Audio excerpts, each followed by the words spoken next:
Bi ye kalankɛ don ye Mwan ka kalanso kɔnɔ Goma dinamɔgɔw ka lekɔlisow bilalen sen kan ka kalan dayɛlɛ ni seli kuntala suruninw ye.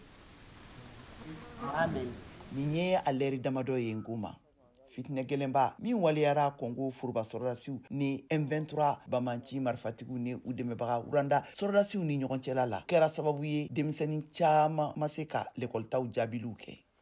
Les parents d'élèves n'ont pas envoyé leurs... Kalanden somɔgɔw ma u denw bila ka na lakɔliso la yan sabula bɛɛ lajɛlen b'a dɔn gɛlɛya mun bɛ an kan yan Goma ka fara o kan an ka kalanfaw olu fanba ma u ka kalo tɛmɛnen sarawariw sɔrɔ waribonw datugulen don bɛɛ b'a dɔn k'a fɔ ko o ye gɛlɛyaba ye wa u bɛ u yɛrɛ ɲininka n'u nana kalan daminɛ sisan yala a bɛna se ka kɛ ɲɛtaga ye wa.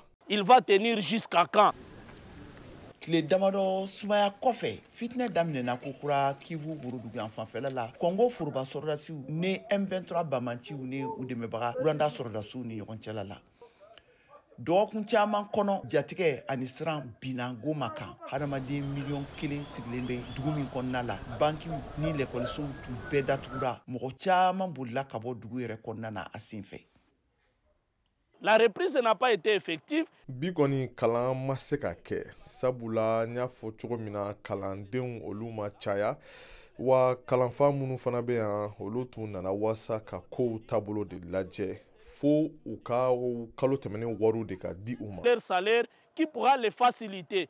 Fitinɛ wulili kokura Kivu Worodugu la bɛ a yira de k'a fɔ ko farafinna kɔrɔnfɛ a n'a a camancɛla marakɛlaw minnu tun ye tɔnsigi kɛnɛ sigi ni sibiri tɛmɛnen ninnu na Dar es Salaam Tanzanie faaba kɔnɔ k'a welekanw ma labato fitinɛkɛlaw fɛ.